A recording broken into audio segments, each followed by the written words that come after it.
take this moment to wholeheartedly congratulate each and every one of you today. You graduated, you did it. You made it. Congratulations to you. And you did it all by yourselves. Nobody helped you. Shutterstock Music. No, that's not. That's what That's what I thought when I was young. I starting to really make it as an actor. I came in. I talked to my mother. I said, "Ma, did you think that this was going to happen? I'd be so big, and I'll be able to take care of everybody, and I can do this, and I can do that, and I can." She said, "Boy, stop it right there. Stop it right there. Stop it right there." He said, "If you only knew how many people that have been praying for you, how many prayer groups she put together, how many prayer cloths she gave me, how many times she splashed me with holy water to save my sorry behind," as she said it. She said, "Oh, you did it by yourself? I tell you what you can do by yourself. You can go outside, get a mop and a bucket and wash them windows. You can do that by yourself." Superstar. So I'm saying that to say I want to congratulate all the parents and friends and family and aunties and uncles and grandmothers and grandfathers, and teachers and friends and enemies, all the people that helped you to get where you are today. Congratulations to you all. I'm gonna tell about 2-3 stories. I'm gonna keep it real short. I remember my graduation. Speaker got up there, went on forever, blah, blah, blah, blah, blah, blah, blah, blah, blah. So I'm gonna keep it short. Number 1, put God first. Put God first in everything you do. Everything that you think you see in me, everything that I've accomplished, everything that you think I have, and I have a few things, everything that I have is by the grace of God. Understand that. It's a gift. 40 years ago, March 27th, 1975, it was 40 years ago, just this past March, I was flunking out of college. I had a 1.7 grade point average. I hope none of you can relate. I had a 1.7 grade point average. I was sitting in my mother's beauty shop. They still call it beauty shops now? What they call it now? Yeah, I was sitting in the beauty parlor. I was sitting in my mother's beauty parlor, and I'm looking in the mirror, and I see behind me this woman under the dryer. And every time she looked up, every time I looked up, she was looking at me, just looking me in the eye. And I didn't know who she was, and I said, she said, "Somebody give me a pen, give me a pencil. I have a prophecy." March 27, 1975. She said, "Boy, you are gonna travel the world and speak to millions of people." Now, mind you, I was flunked out of college. I'm thinking about joining the army. I didn't know what I was gonna do, and she's telling me I'm gonna travel the world and speak to millions of people. Well, I have traveled the world, and I have spoke to millions of people. But that's not the most important thing, the success that I had. The most important thing is that what she taught me and what she told me that day has stayed with me since. I've been protected. I've been directed. I've been corrected. Shutterstock Music. I've kept God in my life, and it's kept me humble. I didn't always stick with him, but he always stuck with me. So stick with him in everything you do. If you think you want to do what you think I've done, then do what I've done.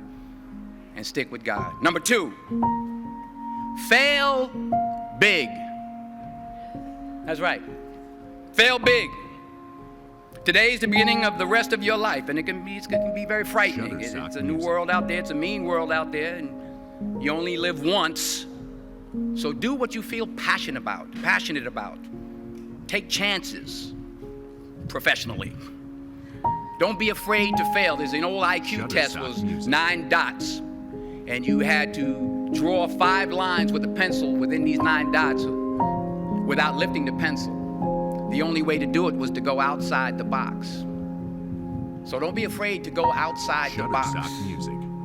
Don't be afraid to think outside the box. Don't be afraid to fail big, to dream big. But remember, dreams without goals are just dreams, and they ultimately fuel disappointment.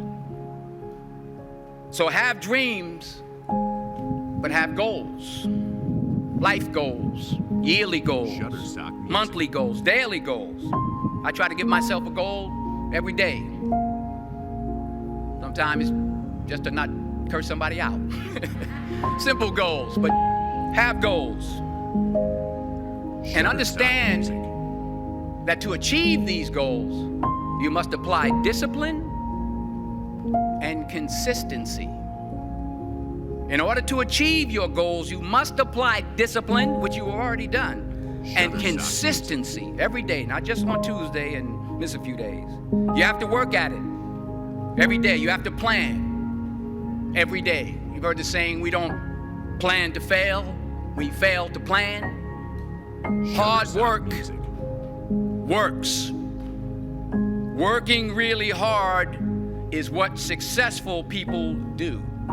And in this text, tweet, twerk world that you've grown up in, remember, just because you're doing a lot more doesn't mean you're getting a lot more done.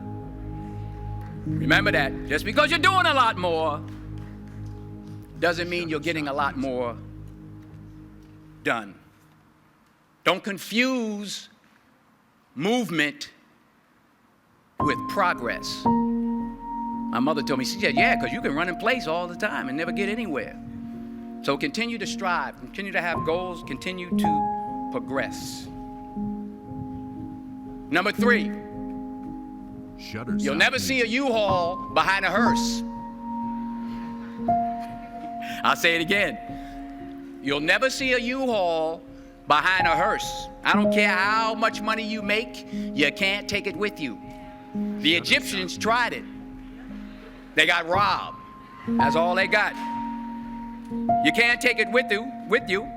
And it's not how much you have. It's what you do with what you have. We all have different talents. Some of you will be doctors, some lawyers, some scientists, some educators, some nurses, some teachers. Yeah, okay. Some preachers. The most selfish thing you can do in this world is help someone else. Why is it selfish? Because the gratification, the goodness that comes to you, the good feeling that I get from helping others, nothing's better than that. Well, one or two things, but nothing's better than that. Not jewelry, not big house I have, not the cars, but it's the joy. That's where the joy is, in helping others. That's where the success is, in helping others.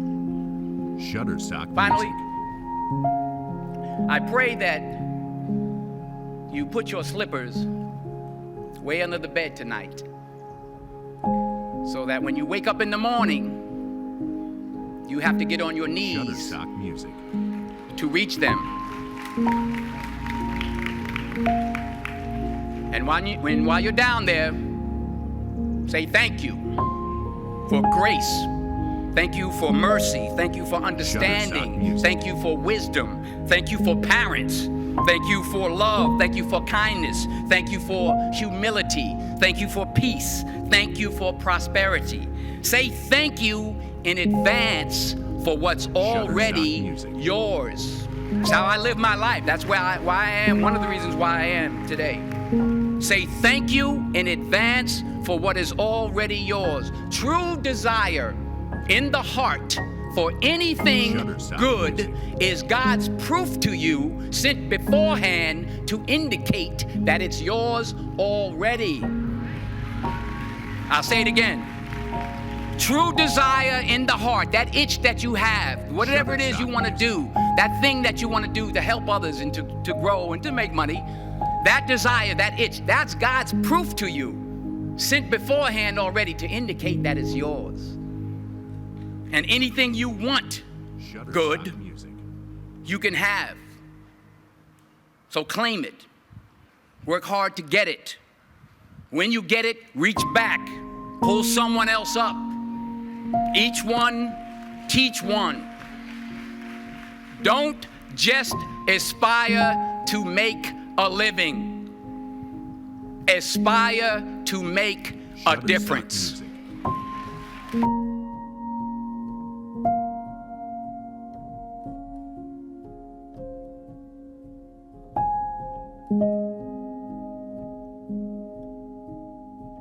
Shutterstock Music.